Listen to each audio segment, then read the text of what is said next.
Students, आज का हमारा टॉपिक है साधारण ब्याज यानी कि सिंपल इंटरेस्ट का लेक्चर नंबर 1।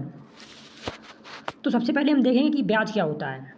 तो ब्याज क्या है कि जब हम किसी बैंक या साहूकार से कुछ रुपए उधार लेते हैं तो हमें एक निश्चित समय के बाद कुछ रुपए अधिक देने होते हैं, जिसे ब्याज कहते हैं।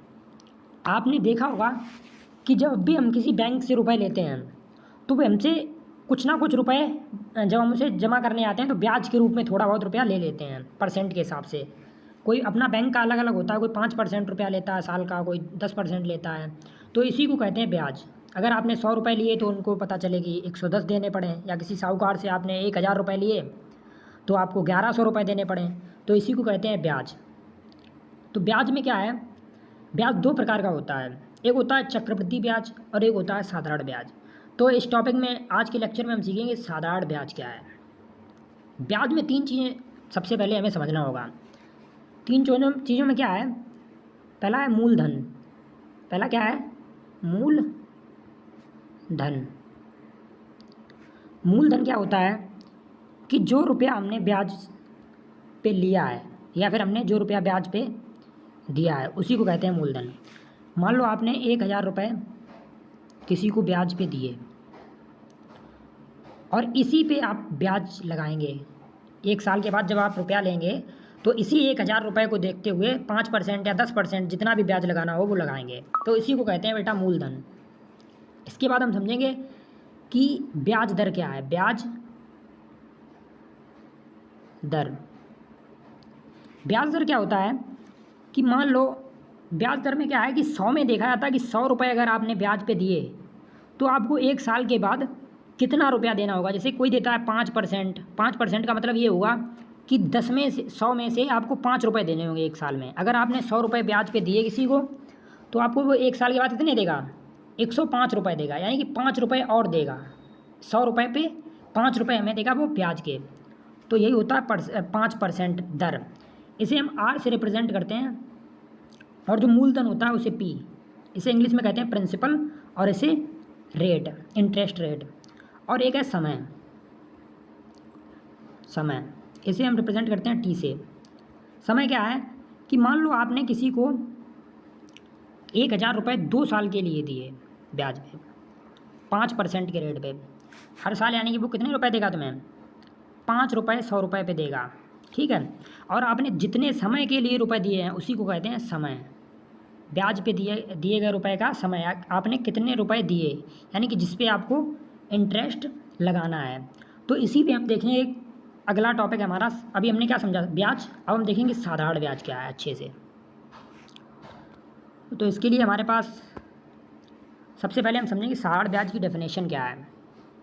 जब ब्याज केवल मूलधन पर निश्चित समय के लिए एक ही दर पर लगाया जाता है तो उसे साधारण ब्याज कहते हैं।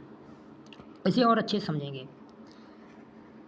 जब ब्याज केवल मूलधन पर, मूलधन क्या था, जो रुपया हम देते हैं, जो रुपया हमने ब्याज पे दिया, एक निश्चित समय पर, समय के लिए एक ही दर पर लगाया जाता है तो उसे साधारण ब्याज कहते हैं। मान लो हमने दर क्या थी, रेट क्या दिया था, 5% का रेट दिया था।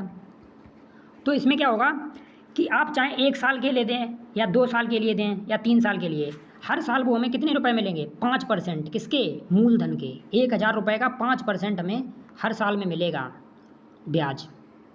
ठीक है। तो ये हो गया हमारा रेट। निश्चित समय के लिए जो हम ब्याज देते हैं। साधारण ब्याज क्या है, जब ब्याज केवल मूलधन पर, मूलधन क्या था 1000, निश्चित समय के लिए एक ही दर पर लगता है, रेट नहीं चेंज होगा। 5% लग रहा है तो हर साल 5% ही लगेगा, तो उसे क्या कहते हैं, साधारण ब्याज। लेकिन दूसरा क्या होता है, चक्रवृद्धि ब्याज। चक्रवृद्धि ब्याज में ऐसा नहीं होता है। चक्रवृद्धि ब्याज में क्या होगा कि मान लो इस बार आपने 5% पे दिया तो अगली साल मतलब जब ब्याज आपका बढ़ जाए तो ज़्यादा हो जाए, तो उसे हम अगले टॉपिक में कभी समझेंगे। पहले देखेंगे साधारण ब्याज क्या है। तो इसका फार्मूला क्या होता है साधारण ब्याज का। साधारण ब्याज कैसे निकालते हैं हम, सबसे पहले ये देखेंगे। साधारण ब्याज में क्या करना होगा आपको, सबसे पहले P into R into T upon 100, इससे निकल के आएगा साधारण ब्याज।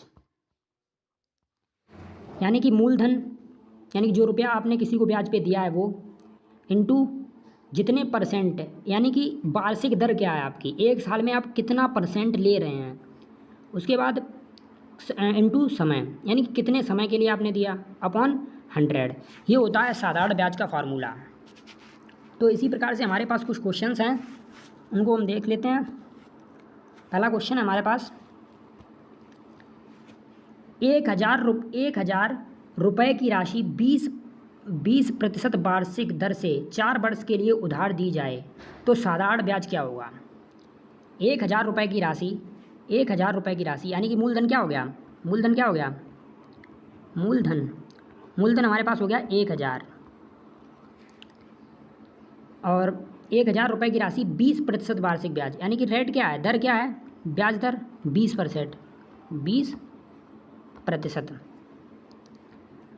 दर से 4 वर्ष के लिए। समय क्या है हमारे पास, समय हमारे पास 4 वर्ष,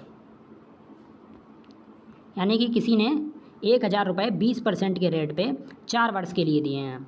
तो हमें निकालना है सिंपल इंटरेस्ट यानी कि साधारण ब्याज। इसका हमने फार्मूला क्या पढ़ा था, P into R into T upon 100। तो हमारे पास P कितना है 1000, R कितना है हमारे पास 20%, इंटू T कितना है हमारे पास 4 वर्ष हमारे पास समय, अपॉन 100। तो इसे भाग देंगे तो 0 से 0 कट जाएगा, 20 अब मल्टीप्लाई करेंगे तो 20 इंटू 10 इंटू 4 तो 200 गुणे 4, 200 चक्कू 4 दूनी 8, यानी कि 800 रुपया हमारा हो गया आंसर। अगले क्वेश्चन, तो 800 हमारा आंसर है question number, option number D. यानी कि जब वो लेने जाएगा रुपए तो उसे ब्याज के सहित उसे कितने मिल जाएंगे, 1800 मिल जाएंगे। 800 रुपये किसके मिल जाएंगे, ब्याज के। तो हमारे पास अगला क्वेश्चन है,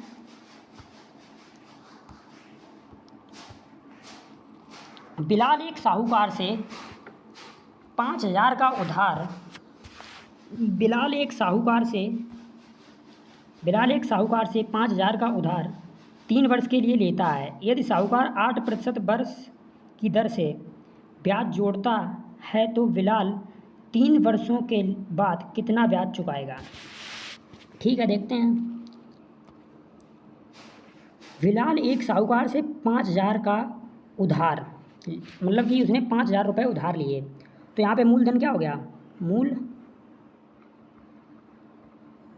यानी कि P, मूलधन क्या होगा 5000 रुपये उसने उधार लिए 3 वर्षों के लिए। तो हमारे पास समय क्या हो गया 3 वर्ष, यानी कि T। यदि साहूकार 8% प्रति वर्ष के दर से ब्याज जोड़ता है तो हमारे पास दर क्या होगी, ब्याज दर हमारे पास होगी 8% यानी R। तो बिलाल 3 वर्ष के बाद कितना ब्याज चुकाएगा, यानी कि हमें ब्याज निकालना है, यानी कि सिंपल इंटरेस्ट निकालना है।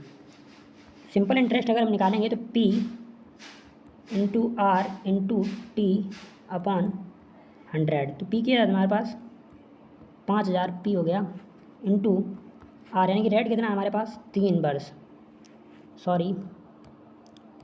रेट क्या हमारे पास 3 वर्ष, टाइम हमारे पास कितना है 3, और रेट क्या है हमारे पास 8% अपॉन 100। तो 0 से 0 कट जाएगा, तो इसे मल्टीप्लाई करेंगे हम तो 50 इंटू 3 इंटू 8 तो 5×3 = 15 यानी कि 150 इंटू 8, 15×8 = 120 और 0 यानी कि 1200। तुम्हारा ऑप्शन नंबर 1 सही है। हमने क्या नोटिस किया कि हम जितने भी ब्याज निकाल रहे थे, जो ब्याज हम निकाल रहे थे वो उसका समय जो था वो वर्ष में दिया गया था। इसका मतलब ये है जो दर है ना, ये वार्षिक दर है, ये दर वार्षिक दर है, और हम एक पूरे वर्ष पे निकाल रहे हैं। तो क्या हम इस फार्मूले से सिर्फ वर्ष का ही ब्याज निकाल सकते हैं? नहीं। तब हमें क्या करना होगा कि मान लो अगर हमें यही ब्याज निकालना होता 6 महीने के लिए निकालना होता, तो हम 6 महीने, अगर मेरे पास टाइम क्या होता 6 मंथ, अगर हमारे पास टाइम 6 मंथ होता तो हम इसे साल में चेंज नहीं कर सकते क्या? तो अगर महीने को हमें साल में चेंज करना है तो 12 का भाग दे देंगे, तो हमारे पास 1/2 ईयर हो जाएगा। तो यहाँ पे जो टाइम होता है वो हमेशा साल में रखना पड़ता है, इसीलिए जब भी हमें महीना दिया होगा तो उसे हम साल में चेंज कर लेंगे। Thanks for watching video.